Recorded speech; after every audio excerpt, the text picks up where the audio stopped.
오늘 하나님께서 주신 말씀은 누가복음 18장 31절부터 43절까지 말씀입니다. 31절 하나님의 말씀입니다.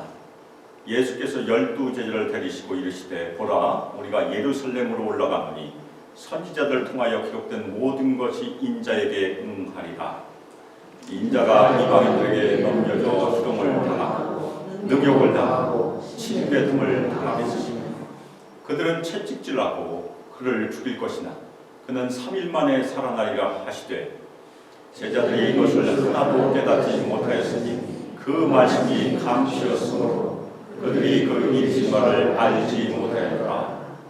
여리고에 가까이 가셨을 때 한 맹인이 길가에 앉아 구걸하다가 우리가 지나감을 듣고 이 무슨 일이냐고 물은데 그들이 나사렛 예수께서 지나가신다 하니 맹인이 외쳐 이르되 다윗의 자손 예수여 나를 불쌍히 여기소서 하거늘 앞서가는 자들이 그를 꾸짖어 잠잠하라 하되 그가 더욱 크게 소리질러 다윗의 자손이여 나를 불쌍히 여기소서 하는지라. 예수께서 머물러 서서 명하여 데려오라 하셨더니 그가 가까이 오매 물어 이르시되 내게 무엇을 하여 주기를 원하느냐. 이르되 주여 보기를 원하나이다. 예수께서 그에게 이르시되 보라 내 믿음이 너를 구원하였느니라 하시되 곧 보게 되어 하나님께 영광을 돌리며 예수를 따르니 백성이 다 이를 보고 하나님을 찬양하니라. 아멘. 이 시간 내 믿음이 너를 구원하였느니라 라는 설교 제목으로 주님의 말씀을 증거하도록 하겠습니다. 데이빗 웰스라는 미국의 유명한 신학자가 있습니다. 그런데 그 신학자가 기도에 대해서 이런 짧은 말을 했어요. 기도는 현상에 대한 반역이다. 웰스는 기도는 타락한 세상에 대한 반항이고 하나님께서 원래 세우신 표준과 조화되지 않는 모든 것을 거부하는 것이라고 설명을 합니다. 하나님께서 세우신 원래 창조의 뜻이 있어요. 그런데 그것에 반하는 모든 것들은 우리가 기도의 대상이라는 얘기입니다. 구약 성경에서 기도의 연유로 손꼽히는 사람은 사무엘의 어머니 한나입니다. 그런데 한나에게 있는 하나님께서 원래 세우신 원칙과 조화되지 않는 현상은 과연 무엇이었습니까? 자식이 없는 것이었어요. 하나님께서 세상을 창조하시고 사람을 창조하실 때 자식을 낳도록 창조하셨습니다. 근데 한나에게는 자식이 없었어요. 근데 한나가 그것을 그대로 받아들였으면 아무 일도 일어나지 않습니다. 그런데 그 현상을 받아들이지 않고 기도로 반역을 했다는 얘기입니다.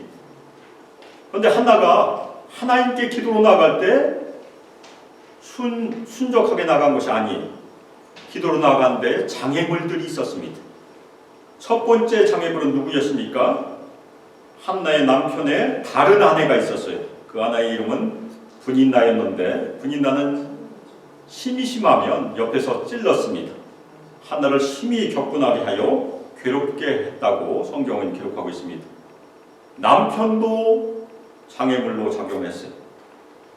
아주 마음이 순한 남편이었지만 크게 도움이 되지 못했죠. 그래서 그 남편이 뭐라고 얘기했습니까? 내가 그대에게 10 아들보다 낫지 아니하냐. 기도할 필요가 없다는 얘기잖아요. 내가 아들보다 나니까. 아주 철없는 말을 했습니다. 심지어 그 당시에 제사장 엘리도 장애물이 되었어요. 하나가 마음이 괴로워서 여호와께 기도하고 통곡할 때 엘리가 도와주진 못할 망정 한나가 취한 줄 알고 뭐라고 얘기했습니까? 포도주를 끊으라. 하나는 여러 장애물들을 만났어요. 그런데 그 장애물들을 믿음으로 넘었어요. 그리고 간절히 기도한 그때 응답을 얻었고 임신하여 사무엘을 낳았습니다. 오늘 말씀에서 장애물이라는 데 집중하시기 바랍니다. 몇 번의 장애물이 나오나. 오늘 말씀에서는 예수님께서 메시아신 예수님을 고백함으로 자신의 앞에 있는 여러 장애물들을 넘어 응답을 받고 눈을 뜨게 되는 한 맹인의 이야기가 나옵니다. 그래서 오늘 말씀을 통해서 우리 모든 성도들 2023년을 마무리하고 2024년을 맞이하면서 여러 가지 어려움 가운데 여러 장애물들을 만날 때 우리가 낭망하지 말고 용기를 더 가지고 믿음으로 그 장애물들을 극복하고 간절히 하나님께 구하는 믿음을 새롭게 하시기를 바람으로 오늘 말씀을 같이 살펴보겠습니다. 예수님께서는 12제자를 데리시고 그들에게 말씀하시는 장면입니다. 예수님께서는 제자들에게 주님의 순환과 죽으심을 2번 직접적으로 명확하게 말씀하셨어요. 근데 오늘은 3번째 마지막 장면입니다. 예루살렘에 가까이 오시면서 예루살렘에서 일어날 비밀, 예수님의 순환과 죽으심에 대해서 마지막으로 말씀하세요. 보라, 우리는 예루살렘으로 올라간다. 예수님께서 예루살렘에서 예수님의 지상사역을 완성하실 것입니다. 그 사역의 완성은 예수님의 죽으심과 부활하심을 통해서 완성된 것입니다. 그래서 예수님께서 뭐라고 말씀하세요? 인자에 대하여 선지자를 통하여 기록된 모든 것이 이루어질 것이다. 그렇게 말씀하셨어요. 초대교회는 시편 22편과 이사야 53장이 예수님의 순환과 죽으심이 예언된 선지자의 글로 이해를 하고 있었습니다. 저도 한번 시편 22편을 설교한 적이 있었어요. 그런데 전체가 예수님의 십자가의 죽으심과 부활과 연결이 됩니다. 그 중에 1절 상반절은 예수님께서 십자가 상에서 직접 외치신 말씀이 내 하나님이여 내 하나님이여 어찌 나를 버리셨나이까 어찌 나를 어찌 나를 멀리하여 돕지 아니하시오며 내 신음소리를 듣지 아니하시나이까. 예수께서 뭐라고 외치셨죠? 엘리 엘리 라마 사박다니. 엘리 엘리 라마 사박다니가 상반절이 아람어로. 그런데 이사야 53장은 고난받는 여호와의 종에 대한 노래입니다. 고난받는 메시아에 대한 예언이에요. 그 중에서 4절 5절을 제가 읽겠습니다. 그는 실로 우리의 질고를 지고 우리의 슬픔을 당하였거늘 우리는 생각하기를 그는 징벌을 받아 하나님께 맞으며 고난을 당한다 하였노라. 그가 찔림은 우리의 허물 때문이요 그가 상함은 우리의 죄악 때문이라. 그가 징계를 받음으로 우리는 평화를 누리고 그가 채찍에 맞음으로 우리는 나음을 받았도다.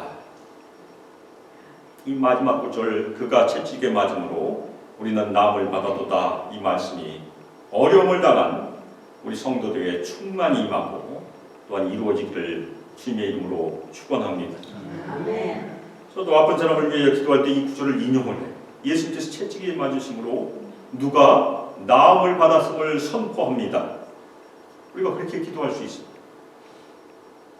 예수님께서는 인자가 이방인들에게 넘겨져 희롱을 당하고 능욕을 당하고 침뱉음을 당할 것이라고 예언하셨습니다.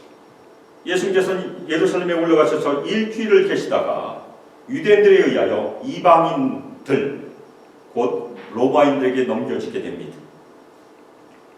이 예수님의 말씀은 마태복음 26장 67절에 기록된 것처럼 이루어져요. 마태복음 26장 67절 이에 예수의 얼굴에 침 뱉으며 주먹으로 치고 어떤 사람은 손바닥으로 때리며 그리고 예수님께서는 그들은 그를 채찍질하고 그를 죽일 것이나 그는 3일에 다시 살아날 것이다 말씀하셨습니다. 빌라도는 예수님을 채찍질하고 십자가에 못 박도록 군병들에게 넘겨주게 됩니다. 그리고 군병들이 예수님을 십자가에 못 박아 죽일 것입니다. 그런데 그것이 끝이 아니라는 얘기. 예수님께서는 죽은 자들 가운데서 다시 일어나실 것입니다. 그것을 3번 말씀하셨어요. 그러나 제자들은 3번 말씀하셨음에도 불구하고 어느 것도 이해하지 못했다고 누가가 기록하고 있습니다. 하나도 이해하지 못했어요. 예수님의 순환과 죽으심과 부활에 대해서 이해를 하는 사람은 예수님밖에 없었습니다. 예수님과 3년 동안 동고동락했던 12 제자들은 예수님의 순환과 죽으심과 부활을 전혀 이해하지 못했다고 누가 얘기해? 그러면 왜 제자들은 이해하지 못했을까? 누가는 이 말씀의 의미가 그들로부터 숨겨져 있었다고 설명을 합니다. 아직 제자들에게 열려있지 않다는 얘기입니다. 제자들은 예수님에 의하여 말씀되어진 것들을 지금 이해하지 못하고 있는 것입니다. 나중에 예수님께서 부활하신 이후에 누가복음에 보면 두 번의 기록이 있습니다. 엠마오 도상에서 만난 두 제자에게, 그리고 나중에 예수님께서 제자를 만나시고 그들의 마음을 열어주세요. 예수님께서 제자들의 마음을 열어주셔야 제자들은 예수님의 죽으심의 의미를 깨달을 수 있다는 얘기입니다. 주님께서, 성령께서 눈을 열어주셔야 제자들은 하나님의 일들을 보고 이해할 수 있다는 얘기입니다. 우리도 마찬가지, 성령께서 우리의 영적인 눈을 열어주셔야, 우리의 귀를 열어주셔야, 우리의 마음을 열어주셔야 우리는 하나님의 일들을 보고 이해하게 될 것입니다. 아멘. 제 경험 중에서도 한 번 있었어요. 아주 오래전에 제가 위스콘신에 살 때 한국에서 아주 유명한 목사님이 부흥회를 하러 오셨어요. 저는 그 당시에 예수님을 믿지 않았습니다. 그래서 제 선배가 저를 초청했고 저는 그 부흥회에 참석을 했습니다.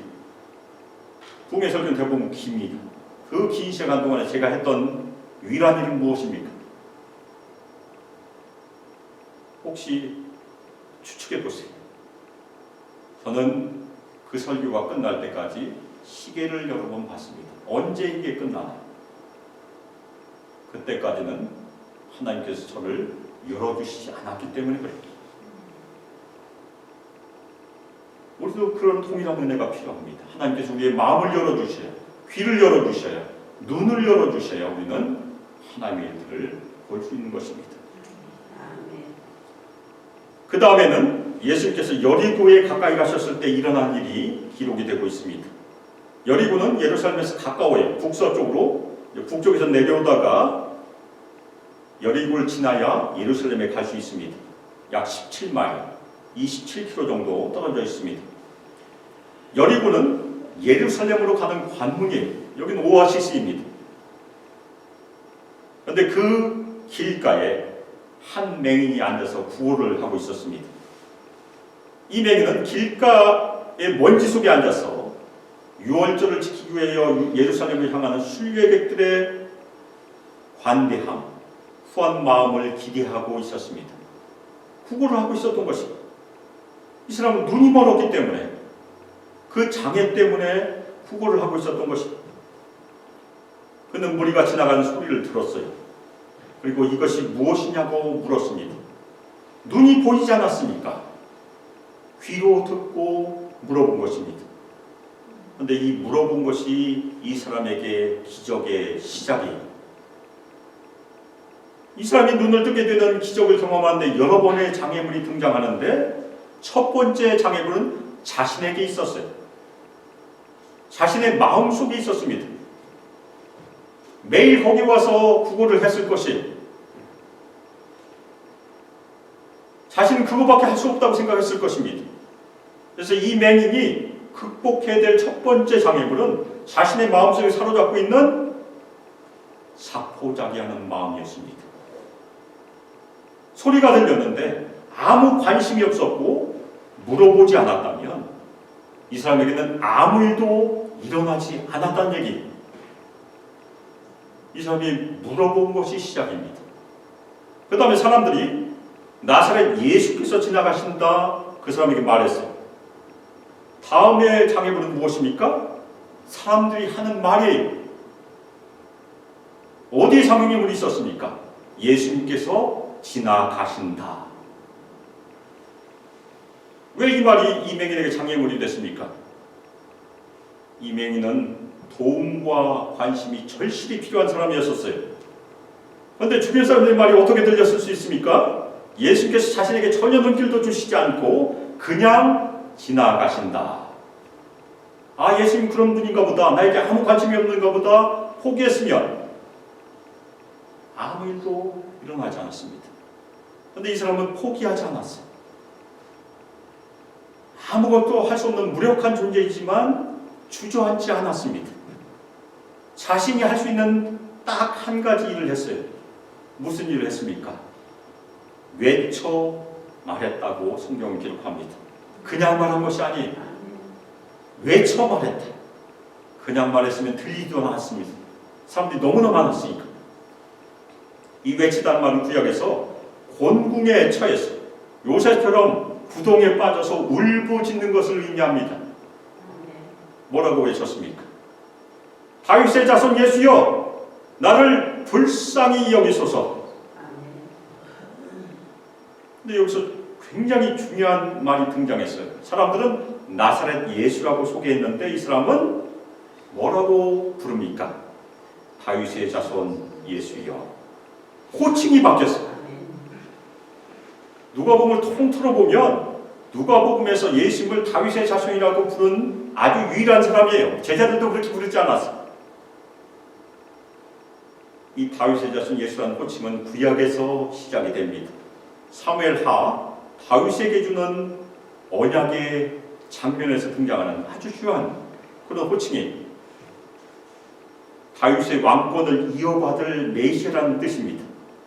제가 그 중에 7장 13절 하반절에서 14절 상반절 짧은 구절을 읽겠습니다.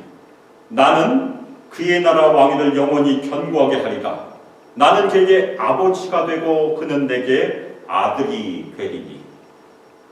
그래서 예수님께서는 하나님의 아들이라고 칭함을 받는 것입니다.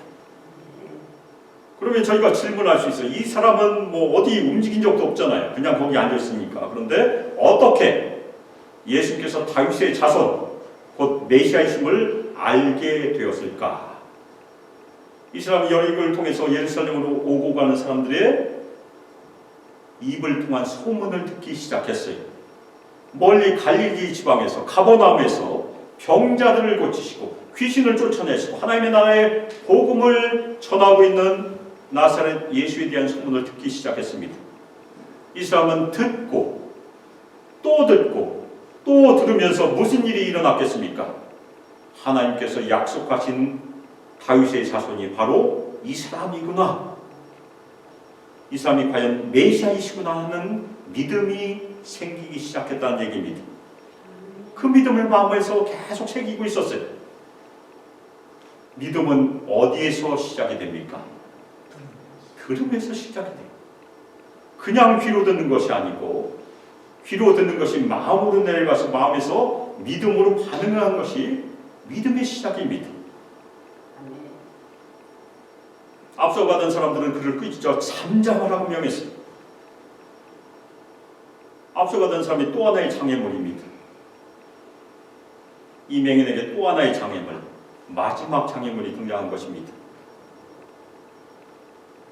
앞에서 아기들을 만져주심으로 축복하도록 예수님께 데려온 부모들을 제자들이 꾸짖었어요. 그런데 여기서는 사람들이 지금 꾸짖고 있습니다. 예수님의 손길이 필요한 사람들을 방해하는 사람들이 간혹 등장해요.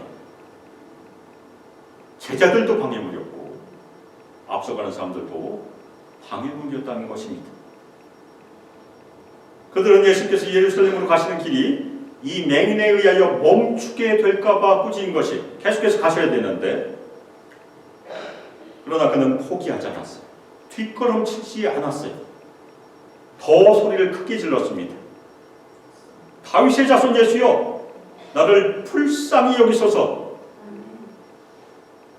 이 맹인의 믿음은 꺼지지 않았다는 얘기입니다. 예수님이 어떤 분이신지는 무리들은 몰라요. 그런데 그 무리들에 의하여 이 맹인의 믿음은 꺼지지 않고 계속해서 불타고 있었습니다. 그때 예수님께서 머물러 서셨어요. 그리고 그를 예수님께로 데려오라고 명했습니다. 드디어 예수님께서 머물러 서신 것입니다. 어쩌면 예수님께서는 이 맹인의 믿음을 시험해 보신 것으로 저희가 이해할 수 있어요. 그냥 지나가신 것처럼 행동하셨을 것입니다. 예수님께서는 드디어 이 사람에게 구원받을 믿음이 있는 것을 보신 것이에요. 그래서 머물러 서셨어요. 그리고 그 사람이 가까이 오자 예수님께서 그에게 물어보셨습니다. 내가 너를 위하여 무엇을 하기를 원하느냐? 그래서 대답했습니다. 주여, 보기를 원하나이다. 아멘. 이것은 짧은 말이지만 어떤 말이 중요합니까? 주여. 이 사람의 호칭이 또 한 번 변했어요. 이맹은 드디어 예수님을 주인이라고, 주님이라고 고백한 것입니다. 이맹이는 자신의 앞에 있었던 장애물들을 계속해서 넘고 또 넘어서 예수님을 직접 만나고 주님께 자신의 필요를 직접 고하게 된 것입니다. 아멘. 그때 예수님께서 그에게 대답하셨습니다. 보라, 내 믿음이 너를 구원하였느니라. 아멘. 이 기적은 예수님께서 예루살렘에 들어가시기 전에 마지막으로 행했던 기적입니다. 아멘. 예수님께서 예루살렘에서 일주일 동안 계시는데 병자를 고치시지 않아요. 이 대목에서 앞에서 등장했던 질문에 대해서 저희가 대답할 수 있습니다. 그런 중 누가 구원을 얻을 수 있나이까? 라는 질문이 앞에 있었어요. 그럼 누가 구원을 얻을 수 있습니까? 믿음이 있는 사람들이 구원을 얻습니다. 예수님께 대한 믿음이 있는 사람들이 구원을 얻습니다. 아멘. 그것이 이 맹인이 보여준 중요한 예입니다. 그 다음에 즉시 이 맹인은 보게 되고 예수님을 따르기 시작하였고 하나님께 영광을 돌렸습니다. 그리고 모든 사람들이 이것을 보고 하나님께 찬양을 올려드렸어요. 그런데 여기서 중요한 것은 무엇입니까? 이 사람은 시력만 회복한 것이 아니고 예수님을 따르는 제자가 되었다는 것입니다. 아멘. 이 사람은 예수님께서 마지막 가시는 그 십자가의 길도 끝까지 따랐을 것이에요. 예수님께서 십자가에 달려 돌아가셨을 때 이 사람은 거기 있었을 것입니다. 제자들은 다 도망갔지만 이 사람은 거기 있었을 것이에요. 그리고 이 사람은 예수님이 부활하신 소식을 들었던 사람 중에 한 사람이었을 것이에요. 그 다음에 예수님에 의하여 눈을 뜨게 된 이 사람은 어떻게 되었을까요? 이 사람의 이름은 마가에 의하면 누구입니까? 바디메오죠. 바디메오. 마가는 예수님 승천 이후에 예루살렘 교회의 일원이 되었을 것입니다. 왜냐하면 120명의 성도들이 열심히 기도한 후에 성령이 임했던 장소를 전통적으로 우리가 뭐라고 부릅니까? 마가의 다락방. 마가의 다락방은 아니고 마가의 엄마의 다락방이에요. 엄마 마리아의 다락방인데 보통은 마가의 다락방이라고 부릅니다. 다락방도 아니고 2층이에요. 원래는 영어로는 어퍼룸이라고 부릅니다. 큰 방이니까. 마가가 바디메오의 이름을 알고 있다는 것이 얼마나 중요합니까? 나중에 바디메오가 마가와 같이 예루살렘의 교회의 일원이 되었기 때문에 이름을 알고 있을 것이라고 저희가 추측할 수 있어요. 개인적으로 잘 알고 있는 것입니다. 그 다음에 우리가 상상할 수 있는 것이 무엇이 있겠습니까? 바디메오는 평생을 예수님을 따르는 제자가 되었을 것이다. 아멘입니까? 바디메오는 눈이 멀었었어요. 그런데 예수님을 만났습니다. 그리고 예수님을 믿는 믿음으로 여러 장애물들을 넘었어요. 그리고 주님께 간절히 구함으로 치유함을 받았습니다. 우리 눈앞에도 여러 장애물들이 있어요. 그 장애물들은 우리가 쉽게 넘을 수 있는 작은 언덕도 있을 것이에요. 그런데 어떤 때는 복음성과 가사처럼 넘지 못할 산, 넘지 못할 파도처럼 보이는 경우가 종종 있습니다. 그리고 우리 작은 믿음으로는 작은 언덕도 큰 산처럼 태산처럼 보여요.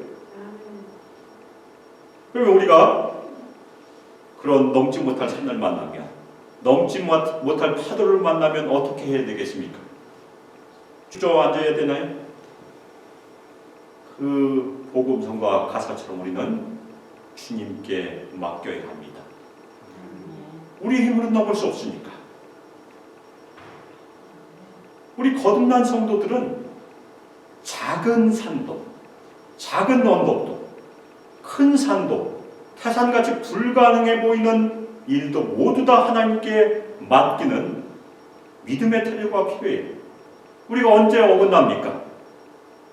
우리 힘으로 하려고 하면 어긋나는 때가 많이 있습니다. 오히려 하나님께서 공급하여 주시는 힘으로 하는 것이 굉장히 중요합니다. 크고 작은 일도 하나님께서 공급하여 주신 힘으로 하시기를 주님의 이름으로 축원합니다. 아멘. 그리고 다 마친 후에 우리의 힘으로 하는 데가 더 많아요. 보통은 다 마친 후에 우리가 고백해야 될 것이 무엇입니까? 하나님께서 하시고 하나님께 영광을 올려드린 것이 우리 성도들의 태도란 말씀입니다. 아멘. 그리고 우리의 힘으로 감당할 수 없는 산을 만날 때가 있을 것이고 넘지 못할 산이나 넘지 못할 파도가 우리 앞에 있을 때는 한나가 우리에게 보여준 것처럼 오늘 말씀에서 바디메오가 우리에게 보여준 것처럼 믿음으로 간절히 구함으로 그 산과 파도를 넘으시기를 주님의 이름으로 축원합니다. 아멘. 사랑하는 소망교회 성도 여러분, 우리는 2023년 한 해를 열심히 믿음으로 오늘까지 걸어왔어요. 우리의 수고와 기도와 헌신을 주님께서 이미 기뻐 받아주셨으리라 믿습니다. 아멘. 그리고 우리 앞에는 하나님께서 선물로 주신 2024년이 10시간 반 남았나요? 얼마 안 남았어요. 사랑하는 소망교회 성도 여러분, 바디메오가 우리에게 전해준 교훈처럼 우리의 주님 되신 예수님을 신실히 믿음으로 2024년 예수님을 따라 걸으시기를 주님의 이름으로 축원합니다. 아멘. 2024년도 우리가 여러 가지 어려움을 만나게 될 것이고, 그런데 당황하지 말고 낙심하지 말고 우리의 주님 되신 예수님을 끝까지 의지하시기를 주님의 이름으로 축원합니다. 아멘. 우리 모든 성도들 한나처럼 바디메오처럼 간절히 주님께 구함으로 장애물을 넘으시고 승리하시기를 주님의 이름으로 축원합니다. 아멘. 2024년 새해 우리 모든 성도들 더 큰 믿음을 가지시고 주님과 함께 걸으심으로 모든 일에 기도와 간구로 넉넉히 승리하시기를 주 예수 그리스도의 이름으로 축복하며 기도합니다. 아멘. 이제는 주 예수 그리스도의 은혜와 하나님의 사랑과 성령 하나님의 교통교제하심과 우리에게 권능을 부어주시고 충만히 임하시고 우리를 인도하시고 우리의 믿음을 신실하게 예수님께 드리며 주님께서 선물로 주시는 2023년 그리고 2024년 예수님의 길을 따라 예수님께 온전히 의지하며 간절히 기도함과 간구함으로 우리에게 있는 모든 장애물을 믿음으로 넘어 넉넉히 승리하기를 소망하며 결단하는 우리 수망교회 모든 성도들과 우리 청년들과 유수아이들을 위해 영원토록 함께하기를 주 예수 그리스도의 이름으로 축복하며 기도합니다. 아멘.